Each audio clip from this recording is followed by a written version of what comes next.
Cuando mi abuelo se despertó esa madrugada y vio la silueta de su hermana muerta bebiendo agua en la cocina, supo que había roto la única regla que jamás debió quebrantar.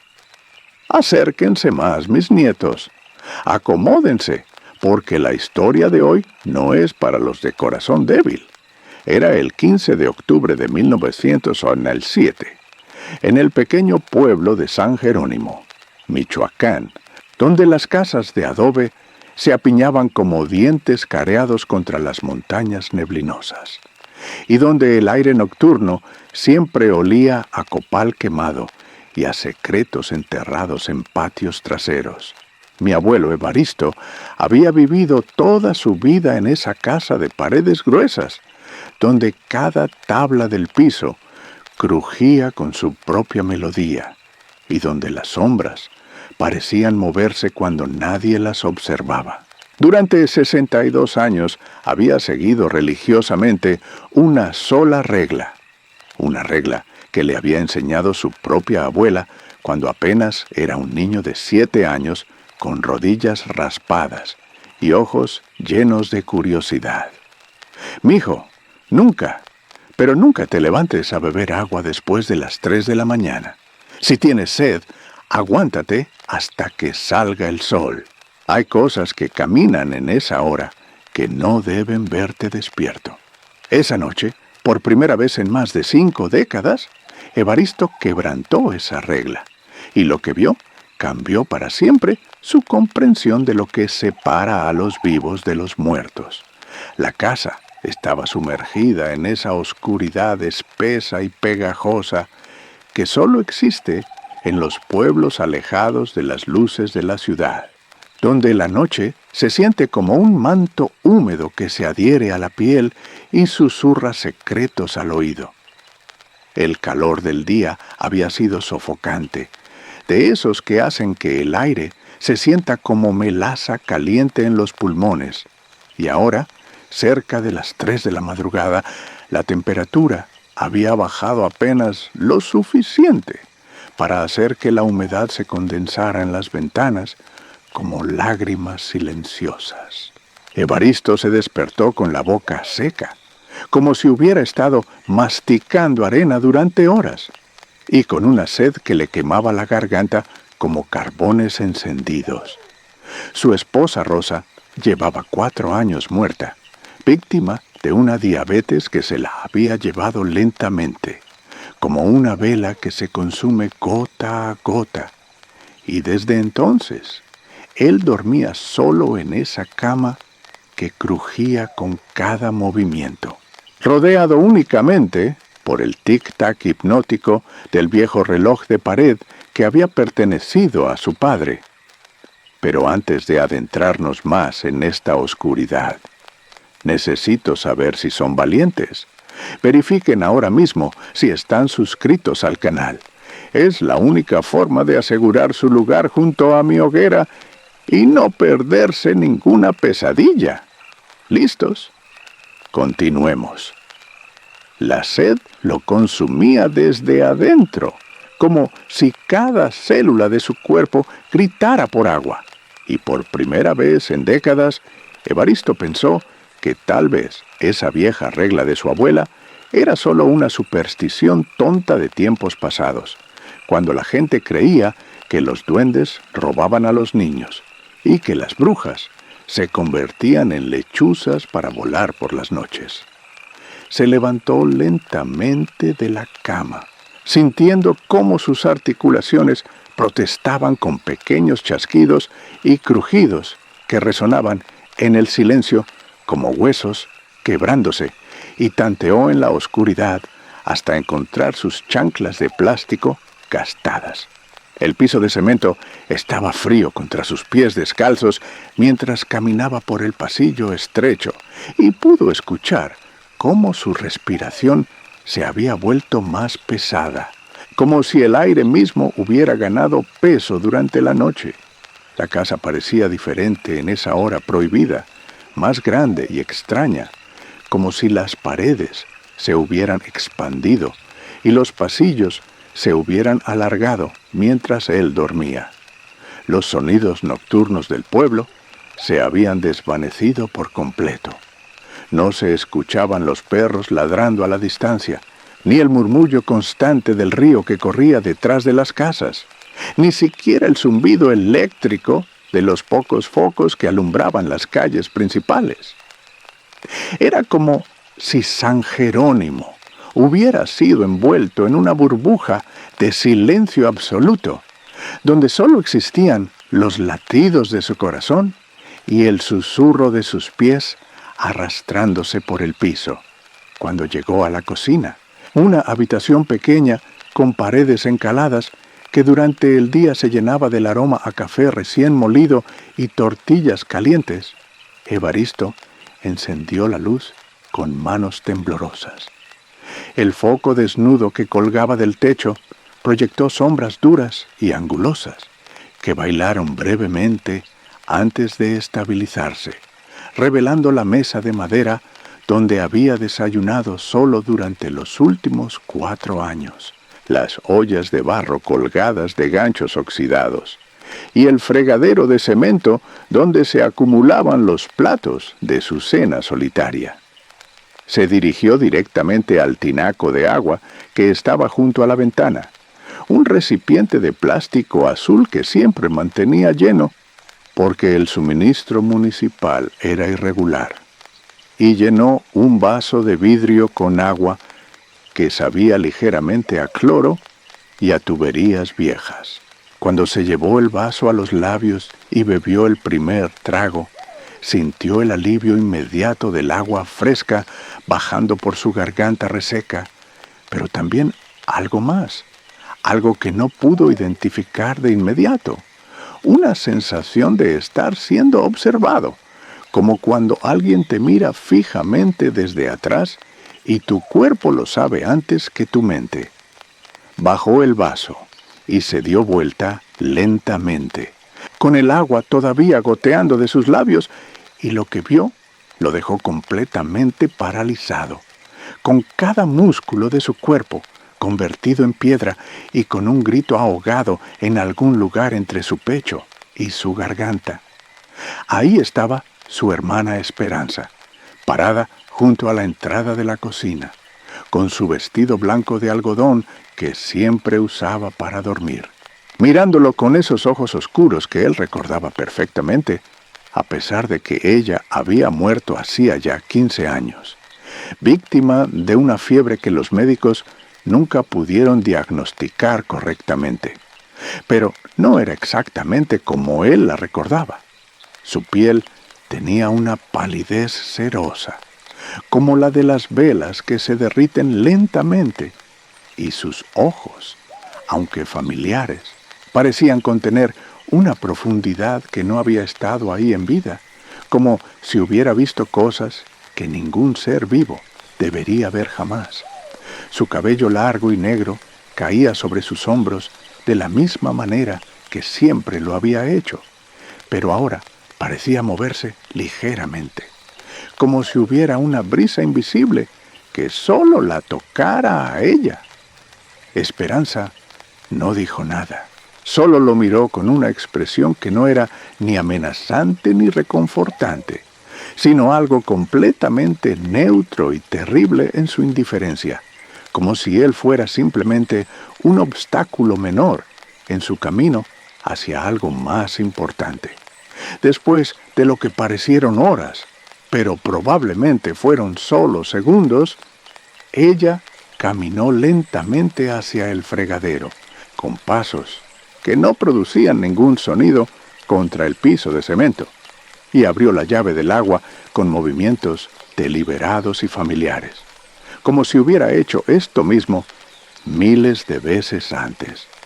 El sonido del agua corriendo se amplificó en el silencio de la cocina hasta convertirse en un rugido ensordecedor que parecía venir de todas las direcciones a la vez. Y Evaristo pudo ver cómo ella juntaba sus manos para formar una copa y bebía directamente de la llave, con el agua escurriendo entre sus dedos y cayendo al fregadero con un goteo constante que sonaba como pasos lejanos en un pasillo vacío. Cuando terminó de beber, Esperanza cerró la llave y se volvió hacia él una vez más. Y esta vez sus labios se movieron como si fuera a hablar. Pero no salió ningún sonido de su boca, solo un susurro de aire que olía a flores marchitas y a tierra húmeda de cementerio. Evaristo quiso gritar, quiso correr, quiso hacer cualquier cosa excepto quedarse ahí parado como una estatua. Pero su cuerpo se negaba a obedecerlo, como si sus músculos hubieran olvidado cómo funcionar. Entonces, tan silenciosamente como había aparecido, Esperanza caminó hacia la puerta que daba al patio trasero, esa puerta que él mantenía cerrada con llave todas las noches, desde la muerte de su esposa, porque le daba miedo la oscuridad que se extendía más allá del pequeño jardín donde Rosa había cultivado sus chiles y sus flores de Jamaica. Cuando su hermana muerta llegó a la puerta, simplemente la atravesó como si fuera humo, dejando la madera intacta, pero de alguna manera diferente, como si hubiera absorbido algo de la esencia de lo que había pasado a través de ella. Solo entonces, Evaristo recuperó el control de su cuerpo, y el vaso que había estado sosteniendo se estrelló contra el piso de cemento, llenando la cocina con el sonido de vidrios rompiéndose que resonó como campanas quebradas en el silencio de la madrugada. Escuchen bien al viejo. Nunca, jamás ignoren su instinto. Si sienten ese frío en la espalda ahora mismo, dejen su me gusta para ayudarnos a seguir investigando. Y díganme en los comentarios, ¿qué hora es allá donde están? ¿Creen que podrán dormir después de esto? Sigamos. Los días siguientes fueron una tortura para Evaristo, quien no pudo contarle a nadie lo que había visto, porque sabía que lo tomarían por loco. Uno de esos viejos que empiezan a ver cosas que no están ahí, porque la soledad y la edad les han jugado una mala pasada en la mente. Pero él sabía que lo que había visto era real, tan real como el sol que se levantaba cada mañana sobre las montañas de Michoacán, tan real como el dolor que todavía sentía en el pecho cada vez que pensaba en Rosa, tan real como los fragmentos de vidrio que había tenido que barrer esa misma madrugada mientras sus manos temblaban como hojas secas en el viento. Durante el día, trataba de convencerse de que había sido solo un sueño particularmente vivido, uno de esos sueños que se sienten tan reales que uno despierta confundido sobre qué es verdad y qué no, pero cada noche, cuando se acercaba la hora prohibida, una ansiedad helada se apoderaba de él como garras invisibles que le apretaban el pecho y le hacían difícil respirar. Comenzó a dejar un vaso de agua junto a su cama, y cuando la sed lo despertaba en las primeras horas de la madrugada, bebía de ahí, sin importar qué tan tibia o desabrida estuviera el agua después de horas de estar expuesta al aire. Pero las noches se volvieron más difíciles, porque ahora no solo tenía que lidiar con la sed, sino también con los sonidos que comenzó a escuchar después de las 3 de la mañana. Pasos suaves en la cocina, el sonido de la llave del agua abriéndose y cerrándose, y a veces, en las noches más silenciosas, lo que parecía ser una voz femenina susurrando palabras que no podía entender, pero que le helaban la sangre en las venas. Una semana después del primer encuentro, Evaristo decidió hablar con doña Carmen, la curandera del pueblo, una mujer de 85 años que tenía la reputación de saber más sobre los misterios del mundo que cualquier doctor o sacerdote.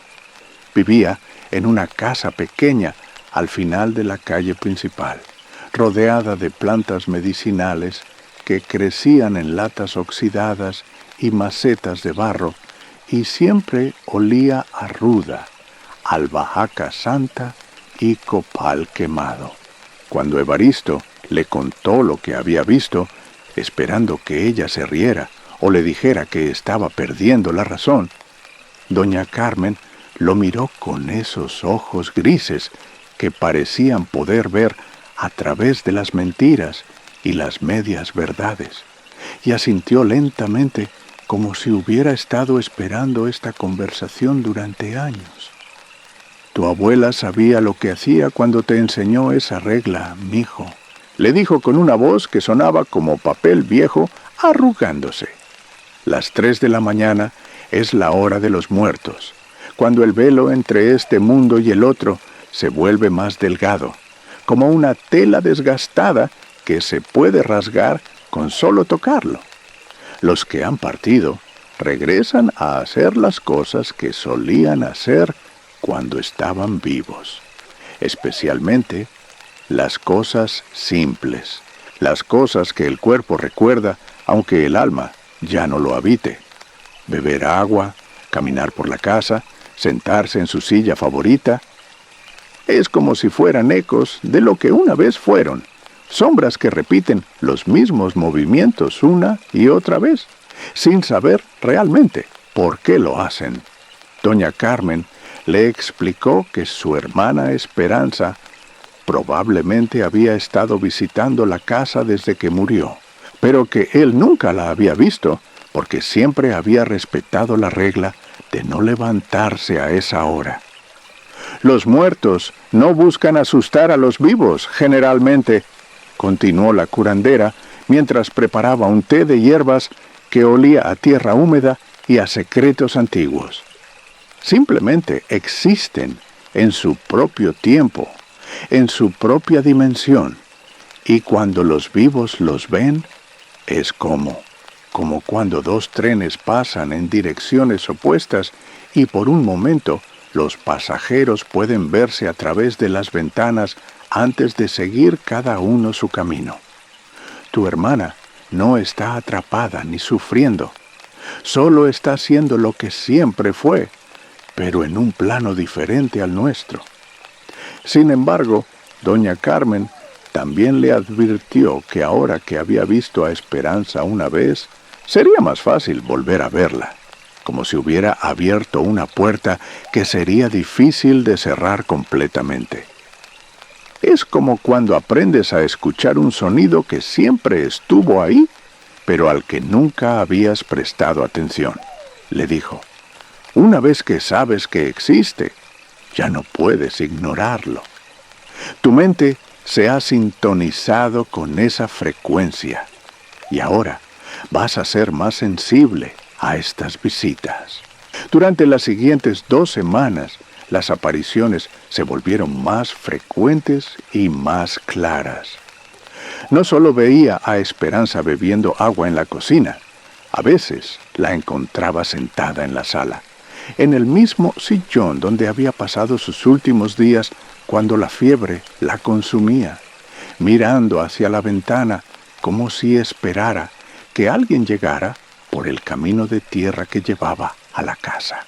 Otras veces la veía en el patio trasero, regando las plantas que habían muerto años atrás, moviendo sus manos sobre la tierra seca, como si todavía pudiera dar vida a las semillas que habían permanecido dormidas desde su muerte. Lo más perturbador era que Esperanza parecía estar volviéndose más sólida, más presente, como si cada encuentro la hiciera un poco más real. Al principio había sido como ver a alguien a través de un velo de gasa, traslúcida y etérea, pero ahora podía ver claramente cada arruga de su vestido blanco, cada mechón de su cabello negro, e incluso las pequeñas cicatrices en sus manos que había obtenido durante su vida trabajando en el campo y cuidando a los niños del pueblo. Una noche, casi 3 semanas después del primer encuentro, Evaristo se despertó no por la sed, sino por el sonido de alguien preparando café en la cocina. Era un sonido familiar y reconfortante. El chasquido de la estufa de gas encendiéndose, el borboteo del agua hirviendo, el aroma dulce y amargo del café molido mezclándose con el aire nocturno. Por un momento, en esa zona gris entre el sueño y la vigilia, pensó que Rosa había regresado, que los últimos 4 años habían sido solo una pesadilla terrible y que su esposa estaba otra vez ahí, preparando el café matutino como había hecho durante 30 años de matrimonio. Pero cuando miró el reloj junto a su cama, las manecillas marcaban las 3:17 de la madrugada y supo inmediatamente que no era Rosa quien estaba en la cocina. Se levantó con el corazón latiendo tan fuerte que podía sentir el pulso en sus sienes y caminó lentamente hacia la cocina, donde encontró a Esperanza parada frente a la estufa, removiendo algo en una olla pequeña con movimientos lentos y deliberados. Esta vez, cuando ella se volvió para mirarlo, sus ojos parecían más vivos, más conscientes, como si hubiera recuperado algo de la chispa que había tenido en vida. «Evaristo», dijo, y su voz sonaba exactamente como él la recordaba, suave y melodiosa, pero con un eco extraño, como si viniera de muy lejos. «Siempre te gustaba mi café con canela. ¿Quieres una taza?» Él no pudo responder, no pudo moverse. Solo pudo quedarse ahí parado, mientras su hermana muerta le servía café en una taza de cerámica azul que él no había visto desde su funeral. Una taza que había regalado junto con todas sus pertenencias porque era demasiado doloroso conservarlas. El aroma del café llenó la cocina, pero había algo diferente en él, algo que no podía identificar, pero que hacía que su estómago se revolviera con una mezcla de nostalgia y terror. «Ven, siéntate conmigo», le dijo Esperanza, señalando hacia la mesa donde habían desayunado juntos tantas veces cuando eran niños, cuando el mundo era más simple y los muertos permanecían decentemente enterrados en el cementerio del pueblo. «Tenemos mucho de qué hablar, hermano. Han pasado tantos años desde la última vez que platicamos de verdad». Evaristo sabía que debía correr, sabía que debía salir de ahí y no mirar atrás, pero algo en la voz de su hermana, algo en la familiaridad de la escena, lo tranquilizó lo suficiente para que se acercara a la mesa y se sentara en su silla habitual, la misma donde se había sentado durante décadas para las comidas familiares. Esperanza puso la taza de café frente a él y cuando sus dedos rozaron los suyos al pasarle la taza, sintió que estaban fríos como el mármol de las lápidas, pero también reconfortantemente familiares. «¿Por qué estás aquí, Esperanza?», le preguntó finalmente, con una voz que sonó ronca y extraña en sus propios oídos. «¿Por qué ahora, después de tantos años?». Ella sonrió, y por un momento fue como si los últimos 15 años no hubieran pasado, como si fuera otra vez su hermana mayor que lo consolaba después de una pesadilla o lo ayudaba con los deberes de la escuela. «Siempre he estado aquí, Evaristo. Desde el día que morí, he venido a esta casa cada noche. He bebido agua de esa llave. He caminado por estos pasillos. He cuidado este lugar como si todavía fuera mi hogar. Pero tú nunca me habías visto porque siempre respetabas la regla de la abuela. Los vivos y los muertos no estamos supuestos a encontrarnos. No de esta manera». Le explicó que había otros como ella, otros que habían muerto, pero que aún estaban unidos a los lugares y las personas que habían amado en vida, condenados a repetir las rutinas que habían definido su existencia mortal. «Rosa también viene», le dijo, y el corazón de Evaristo se detuvo por completo. Viene cada noche y se sienta junto a tu cama. Te acaricia el cabello mientras duermes. Se preocupa porque has perdido peso y porque a veces hablas en sueños. Pero ella es más prudente que yo, más cuidadosa. Sabe que verte podría romperte el corazón de una manera que no se puede reparar. Evaristo sintió cómo las lágrimas comenzaron a rodar por sus mejillas arrugadas, lágrimas calientes que contrastaban con el frío que parecía emanar de todo lo que lo rodeaba. ¿Puedo verla?, preguntó con una voz que era apenas un susurro. «¿Puedo hablar con ella como estoy hablando contigo?». Esperanza negó lentamente con la cabeza, y en sus ojos había una tristeza infinita que parecía contener todo el dolor de estar atrapada entre dos mundos sin pertenecer completamente a ninguno. «Rosa ya está aprendiendo a irse, hermano. Está aprendiendo a soltar este mundo y todo lo que la ata a él, incluyéndote a ti. Si la ves ahora, si le hablas, podrías evitar que siga su camino hacia donde necesita ir. El amor a veces puede ser una cadena, y las cadenas pueden mantener a los muertos atrapados en lugares donde ya no deben estar». La conversación continuó hasta que las primeras luces del amanecer comenzaron a filtrarse a través de las ventanas de la cocina, tiñendo las paredes encaladas con tonos dorados y naranjas que parecían alejar las sombras y devolver la normalidad al mundo. Cuando el primer rayo de sol directo entró por la ventana, Esperanza comenzó a desvanecerse gradualmente, volviéndose cada vez más traslúcida, hasta que solo quedó una impresión tenue en el aire, como el eco de una presencia que acababa de partir. La taza de café que había estado bebiendo desapareció con ella, dejando solo el aroma persistente de canela y algo más, algo que olía a tiempo y a recuerdos. Esa fue la última vez que Evaristo vio a su hermana Esperanza, pero no la última vez que sintió la presencia de los muertos en su casa. Durante los meses siguientes, desarrolló una rutina extraña. Cada noche, justo antes de las 3 de la madrugada, se levantaba y se sentaba en la sala, en silencio, esperando. No trataba de ver a los muertos ni de hablar con ellos.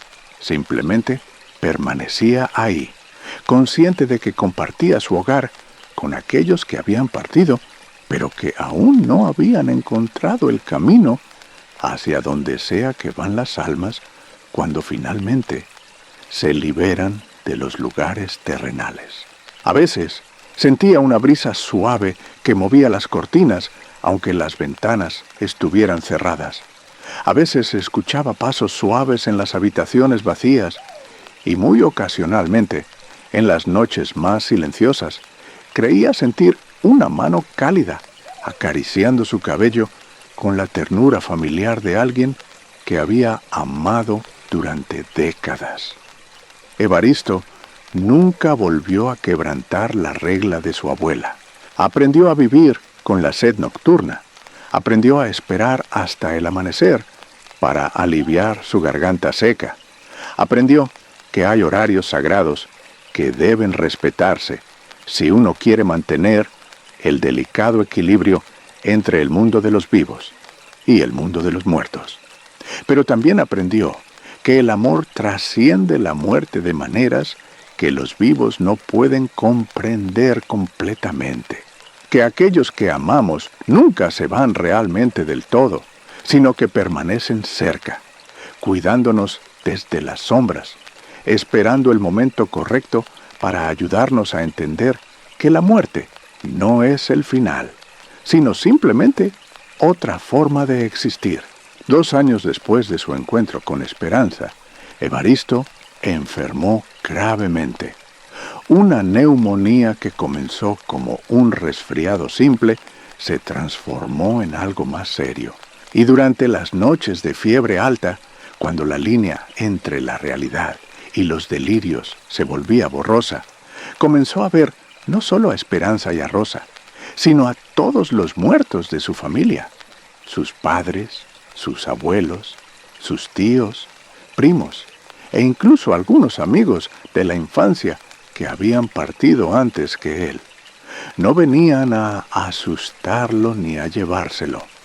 Simplemente estaban ahí como una audiencia silenciosa y amorosa, esperando a ver si él se uniría a ellos o si regresaría al mundo de los vivos por un tiempo más.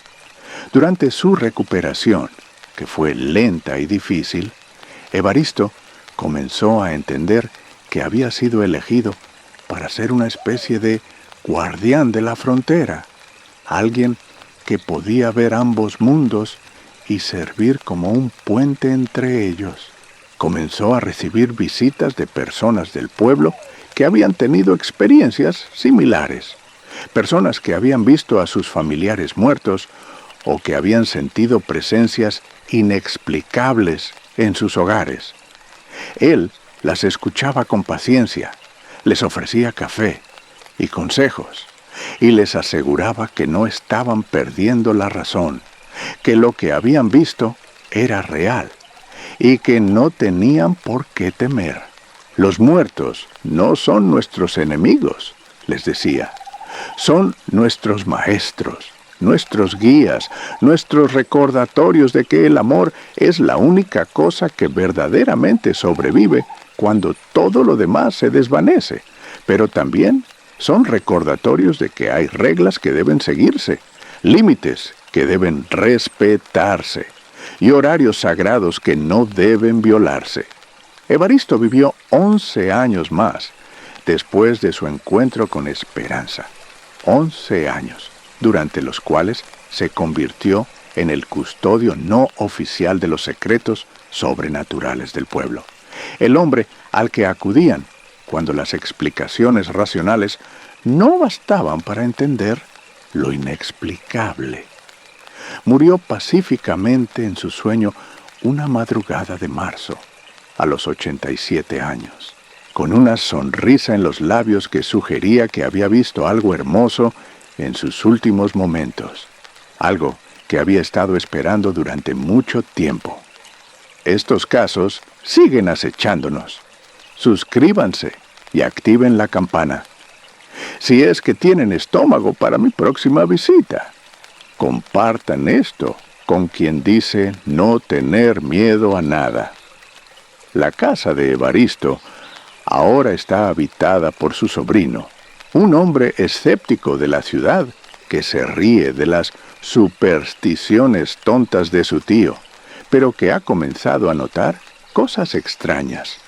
Pasos en la cocina después de medianoche, el aroma inexplicable de café con canela en las madrugadas, y una sed terrible que lo despierta justo antes de las 3 de la mañana. Hasta ahora ha resistido la tentación de levantarse a beber agua, pero cada noche la tentación se vuelve más fuerte y cada noche se pregunta qué pasaría si quebranta las reglas solo una vez, solo para ver si las historias de su tío eran ciertas. Mis nietos, la regla sigue ahí, esperando a que alguien la quebrante para revelar sus secretos. ¿Se atreverían ustedes a levantarse a las 3 de la mañana a beber agua sabiendo lo que ahora saben? ¿O respetarían la sabiduría de los ancianos que entienden que hay cosas en este mundo que es mejor dejar sin perturbar? Dulces sueños, mis nietos, si es que logran dormir.